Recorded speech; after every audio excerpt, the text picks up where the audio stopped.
ปึ๊บปึ๊บปึ๊บฮะอ้าวเฮ้ยใช่ปั๊มลมเมาเฮ้ยเนาะเจ็ดของใหม่ได้เนาะดีใจดีใจยังไงน่ะไอเบอร์มาให้ตัวน้อง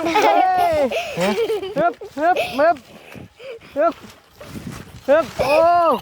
คักลีดิคักลีดิพี่น้องเลยดีใจเหรอเรา ดีใจเบิ้งดึงขอบมุกขอบใจแม่ใหญ่ใจดีจากฝั่งไทยไว้พรให้เพิ่นเบิ่งดูไว้พรให้ร่ำรวยเด้อแล้วก็สู้นะบ่าวเบิ่งดู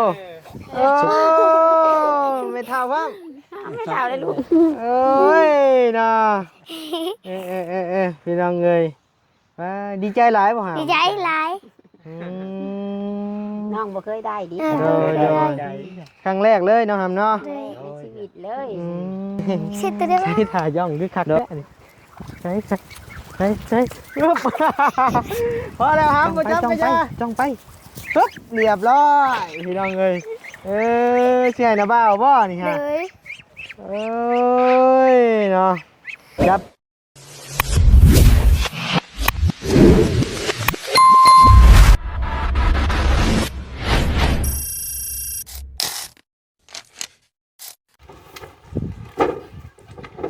อะไรสบายดีเด้อบ่าววีเด้อสบายดีเด้อซื้อมาเซอร์ไพรส์ข่อยว่านี่เนาะจักพังเบิ้งจะเป็นของไผ่ขักเลี่ยนี่ได้บ่ได้อยู่โอเคโอ้ใช่เนี่ยบางสูบโอ้มีบางสูบอีกโอ้บริการถึงที่ให้ทุกท่าของใหม่นี่ก็ได้นี่พี่น้องเลยเดี๋ยวรถบันนี้จอดไว้นี่นะพี่น้องเนาะมันเข่าบ่ได้ทางค่อนข้างเนี่ยโดยพอดีทางบอบบี้เพิ่นแลนเขามาจะเยี่ยมน้องเพิ่นผู้แหละเนาะก็เลยว่ามาพอกันอยู่นี่ตอนแรกว่าสิเอารถเข้าพี่น้องเอ้ยบอบบี้ว่าเข้าบ่ได้ดอกว่าซั่นเอาโอเคสแบกไปซั่นน่ะมาบอบบี้ครับเดี๋ยวค่อยแบกโอเคมาเอามาวางข้างหน้าพี่ข้างขาพี่ได้อยู่มันก็ได้บ่ได้อยู่เอาได้อยู่เนาะเอาเด้อโอ้นะเกิดไปเฮ้ยเบิ่งได้ข่อยจำจึ๊บเดี๋ยวปิดกล้องกันปึ๊บไปคลิปก็อยากถ่ายรถก็อยากจับพี่น้องเลยบรรยากาศรถเลยเนาะโดยจึงค่อยๆด้วยเฮ้ยต่อไปแบบให้ได้บาวี่พี่น้องเลยบาวี่ใส่เลยพุ่งข่อยต่อมาไปได้เราได้บอกโอ้โดยเอาโอเคพี่น้องเลยเนาะเดี๋ยวไปพ่อกันอยู่พูดแล้วชิบเดี๋ยวแป๊บนึงได้อยู่แทงหลังก่อนเดี๋ยวแป๊บนึง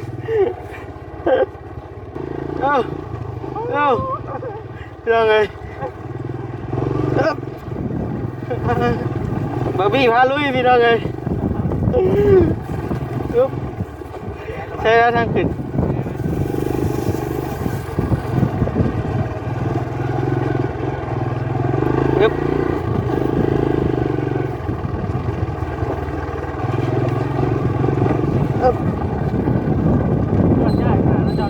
ปึ๊บ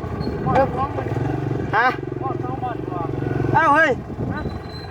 ใช่ปั๊มลมเฮาไป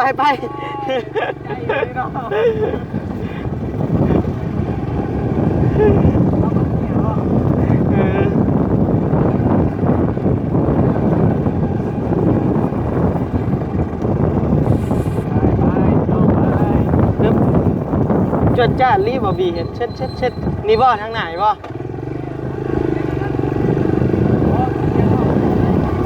โอ้ในป่าเลยโดยข่อยบ่เคยเข้ามาถ่ายน้องเหมือนจังเทื่อถ่ายเดียวอยู่ได้น่ะในเงินน้องน่ะแม่น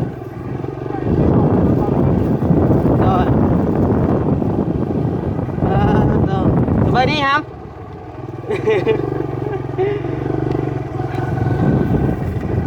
สภาพเห็นสภาพอ้ายแล้วเมนบออย่ามายุ่งกับอ้ายเลยอ้ายมันถูกมันยากใช่นี่เทียงใช่สิเฮ้ยเฮ้ยเฮ้ยโอ้ยิ้มแล้วใช้หมดกันรถโอ้ยเนาะไม่ต้องเลย ลงก่อนรถจ้านะ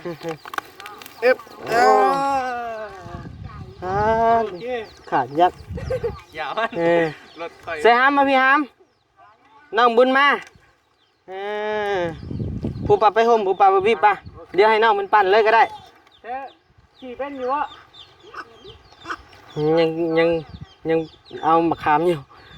ดีใจแห้งเนี่ยนะมาเอ้ยคือไม่เยอะได้ลองหน่อยดู ใส่เบิ้งอันนี้ไม่ก่อน สบายดีก่อนไว้เหรอไว้ สบายดีโดย ไปดีป้าลุง เอาขึ้นรถก่อนขึ้นขี่ลองขี่มันดู โอเคไป พี่เด้อขี่มาพี่เด้อ นี่นี่ป้าได้บอกเลยให้ครึ่งไงบ่ให้ครึ่งไงเนาะครับเป็นบ่ ขี่เป็นอยู่บ่ ย่านบ่เป็นปานไหน ไปเลย ไปเลยเอา ไปเลยบ่พี่ไปเลย ไปเลยเนาะโอเค ไปเลยปั่นโอ้ยเนาะเจ็ด ล่มเต็บเด้ อ่า ยังบ่เป็นดอกบ่นิ้ว เอาบอลลงอีกเนาะครับเนาะ เดี๋ยวบ่ลง บอลไปแล้วกัน ไปนั่งบ่กันก่อนป่ะ ไปกงไม้ผู้ป่ะ โอเค เอามาให้ลองครับซื้อได้ บ่ได้ให้เจ้าใดเอามาให้ลองปั่นซื้อว่าปั่นเป็นบ่เฮ็ดอันตามจะมีกระแจบ่แหละ มีบ่บ่มีดอก นี่นี่มีกระแจแหละได้อยู่นี่นี่ก็ได้โอเคแล้วบ่พี่มาเดี๋ยวอันหาบ่พี่จับกล้องเนี่ยเดี๋ยวสิอัน โอเค แกะให้เพิ่นเบิ่งก่อนว่ามันงามบ่โดยพี่ยืนมุมพี่ก็ได้บ่พี่เบ้ยวิธีวิตองยังได้ดอกหำเนาะเอาจับเอาแต่นี่แล้วให้เจ้าน่ะ เมื่อบ้านเขาวันนี้ ใส่เบิ่งอึ๊บอุ้ยพี่น้องเอ้ยใส่มาแกะมึงดูแกะเบิ่งป้าก่อนน่ะนะฮะแกะแกะ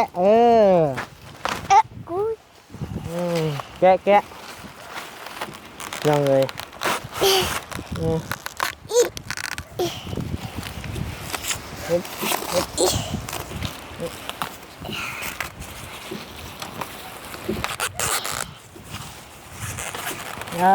ของใหม่ได้เนาะดีใจดีใจยังอ่ะนะไอ้เบอร์มาให้โตดีใจยังอ่ะนะดีใจชื่อนี่ขี่เป็นอยู่บ่ล่ะฮะอันตามเลยเป็น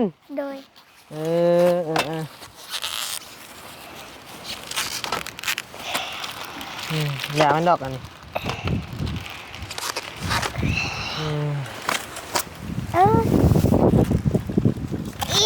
ปึ๊บใช่มุ้ยแห้งบ่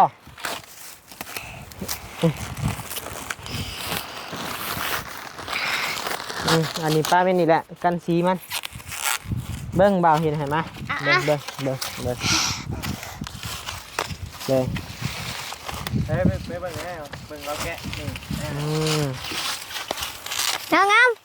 แม่นบ่อึ๊บ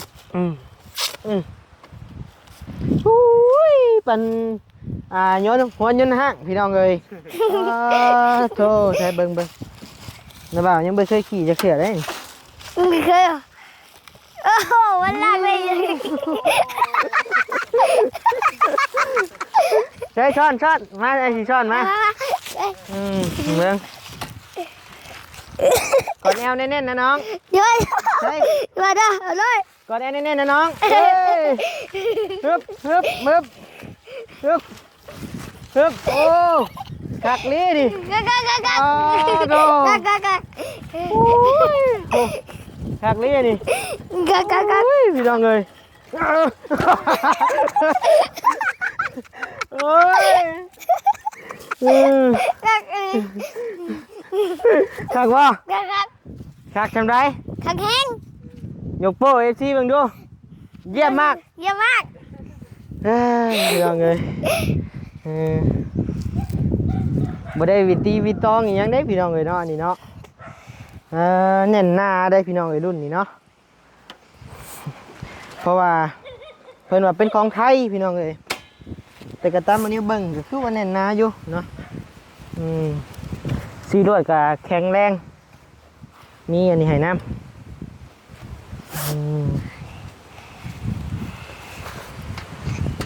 คักบ่หาม คัก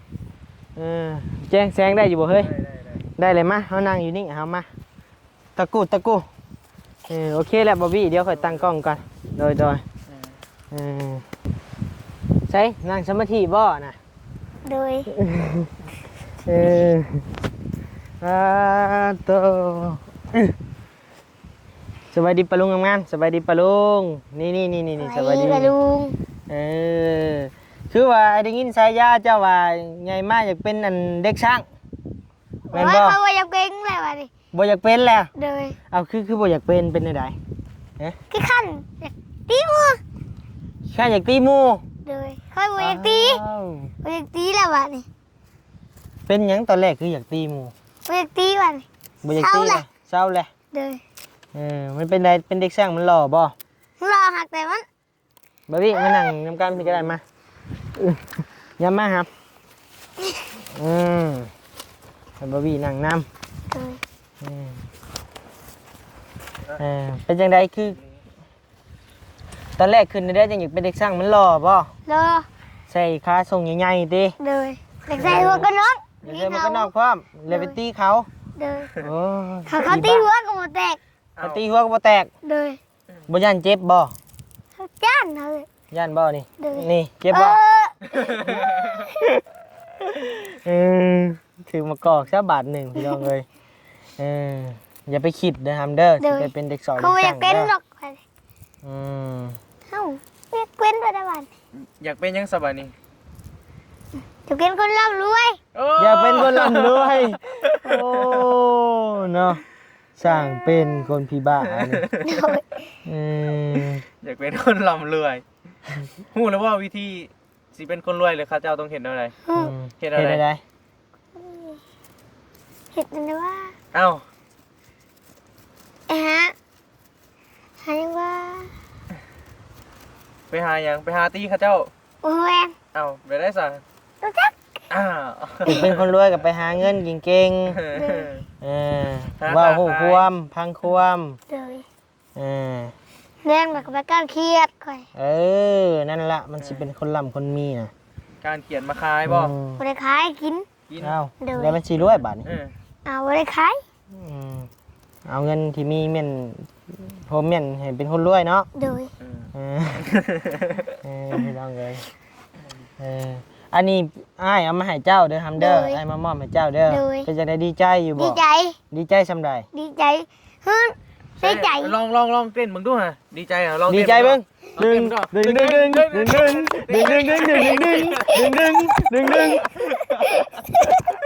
โอ้ยเนาะ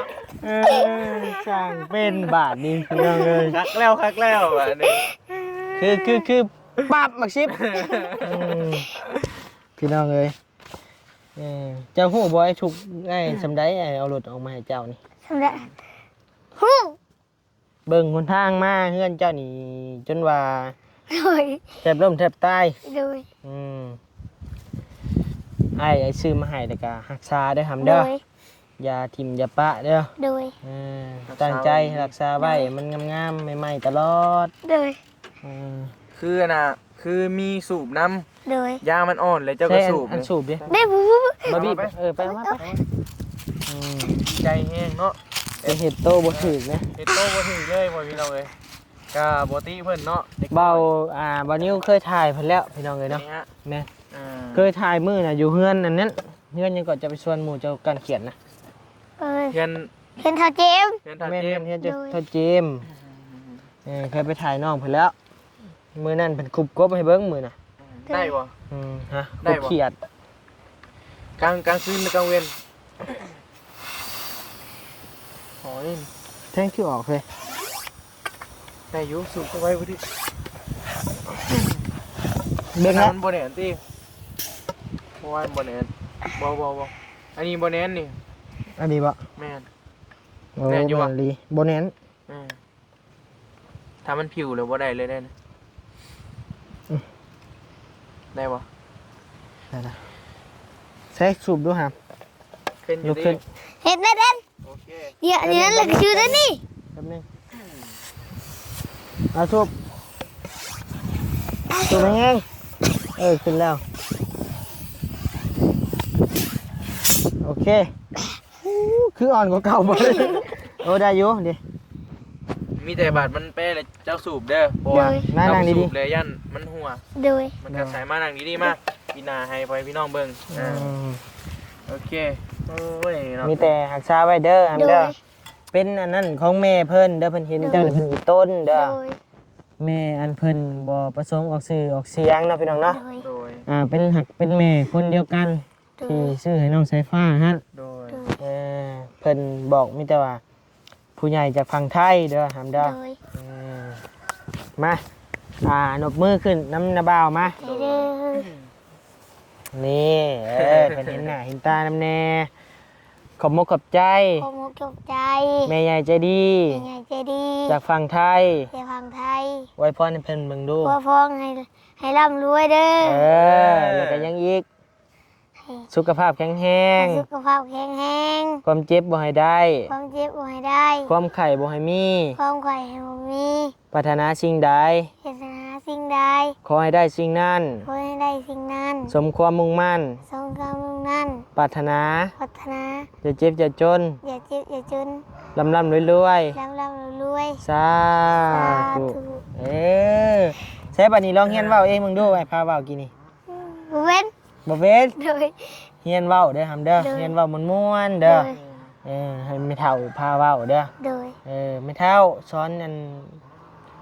ลูกอัน อวยพร อวยพรให้ผู้ใหญ่เพิ่นแน่ว่านี่ โดย เพิ่นอาจสิบอกดอก โด เด้อย ใจขี่ไปใช้จะได้แล้วนี่ ขี่ไว้ขี่ล่องเบิ่งแล้วเต้นเลยกะจดเนียนแล้วไปวิวไปโรงเรียนแล้วก็ขี่ไว้ ขี่ไปโรงเรียน โดย งามอยู่บ่สีผ้ามักอยู่บ่ เงามักอยู่ มักบ่สีผ้า มัก สีฟ้ากับสีแดงมักตัวใด มักสีฟ้า โอ้ สีถึงใจเลย ใจ เนาะ เว้ย พอดีเลย ตอนแรกว่าสิเอาสีแดงใครแต่ว่าบ่เอามันเก่าแน่แหละสีแดงแม่เพิ่นก็เห็นจากช่องบอลลี่นะพี่น้องเนาะเพิ่นก็เห็นแล้วก็อีต้นสงสารน้องเพิ่นเนาะก็เลยว่าฝากบ่นี้เป็นสะพานบุญให้แน่ว่าซั่นเนาะให้ซื้อรถถีบมา โดย จำนวนมูลค่ามันก็ 1,800 บาทเนาะพี่น้องเนาะรวมใส่กับอันนี้ก็100 บาทนี่วันนี้ซื้อเช้านี่ก็พอดีเป็น1,900เหลืออันเดือน100นี่แหละแม่เพิ่นบอกว่าให้ค่าน้ำมันบ่นิ้วว่าซั่นเนาะขอบคุณขอบใจทั้งแม่เพิ่นหลายๆเด้อเนาะอันนี้ก็สูบฮอดติรถจักรพุ่นเลยนี่ แมน พอมันเป็นบางใหญ่เด้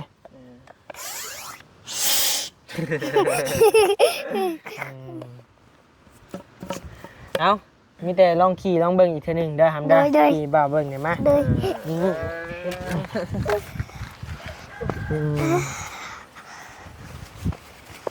เพื่อนมืดบ่าวนี่ เอ้ย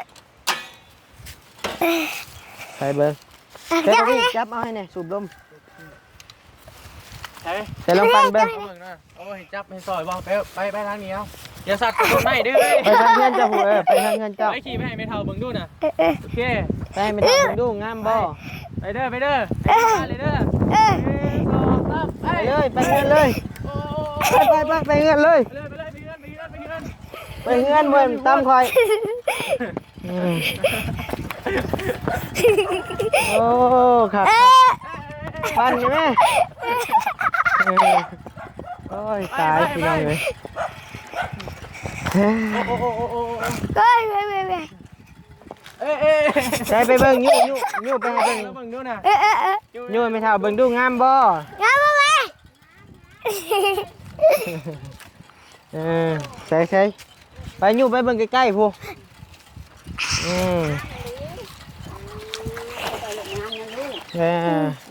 ดีใจ ดีใจหลายจำนวนน้อง ดีใจหลายน้องดีใจหลาย พากันนั่งเห็นยังนี่สบายดีเด้อโดยอันนี้ไผนี่พ่อจะบอก อ้าย ให้เพิ่นผู้นี้โอ้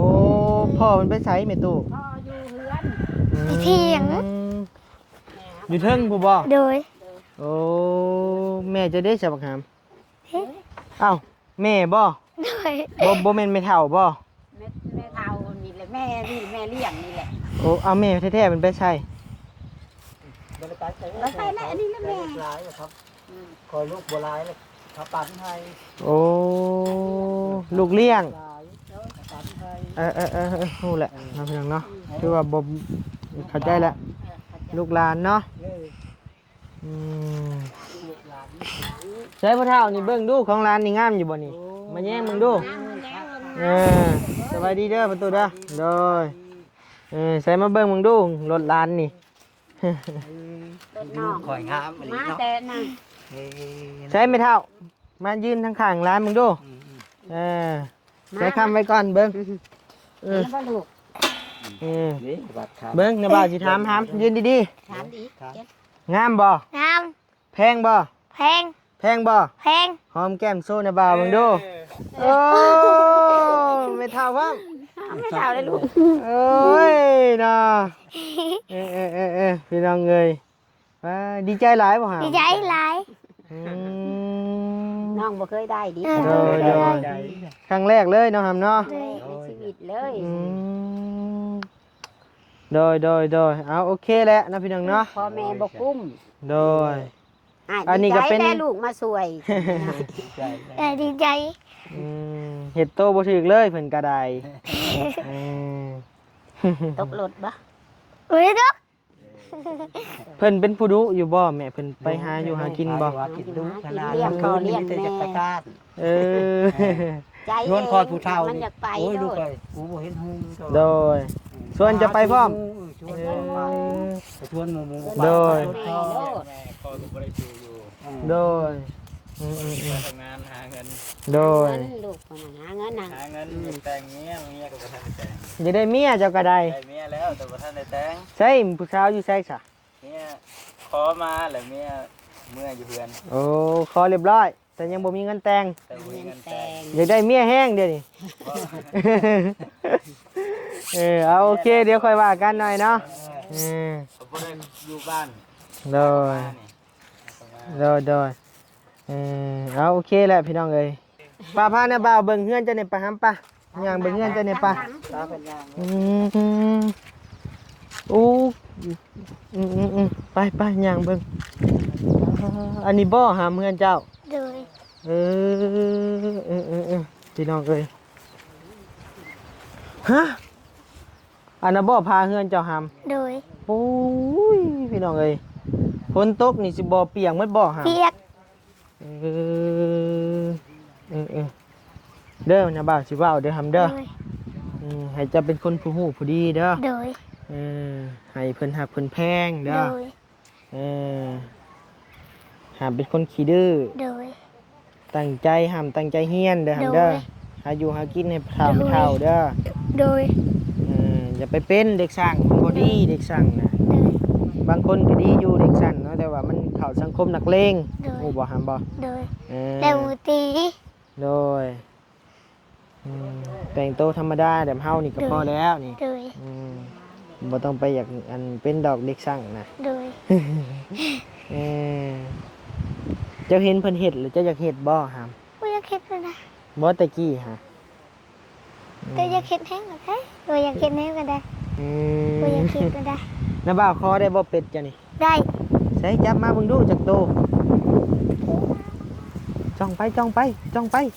ปึ๊บเรียบร้อยพี่น้องเอ้ยเสียน้าบ่าวบ่นี่ โด ฮะ ย เอ้ยเนาะจับเป็ดให้อีกแล้วพี่น้องเอ้ยเนาะโธ่พี่น้องเอ้ยเอาโอเคปล่อยลงครับปล่อยลงไอ้บ่เอาดอกเนาะยังน้อยอยู่ โดย จับตัวใหญ่ๆให้ในอยก็บ่ได้บ่ ได้ เช็ดตัวได้ไหม ใช้ถ่ายย่องคือคักแท้นี่ใช้ปึ๊บ พอแล้วห้ามบ่จับกระยาใช่เจ้าคือบ่ถามบ่เฒ่าไม่เท่าแน่เพิ่นให้บ่ ให้บ่เอิ้นถามมึงดูผม ให้บ่แม่ให้บ่พอ อย่าแล้วไอ้บ่าวดอกว่าหยอกซื่อเอาสบายปะลุงอันสบายดีปะลุงแน่โดยนะบ่าว ลุง นะบ่าวสิเมื่อป้าเด้อหำเด้อ โดย สู้ๆเด้อ โดย ได้รถถีบตั้งใจหำเฮียนเด้อ โดย เป็นผู้หูผู้ดี โดย ให้อ้ายเพิ่นหักแพงเด้อหำเด้อ โดย ให้พ่อแม่เพิ่นหักแพง โดย สู้ๆ2 นิ้วเอ้าบ่แม่นอันนี้หั่น ดีได้ดีได้ 2 นิ้วนี่2 นิ้วนี่อันนี้บ่แม่นโอ้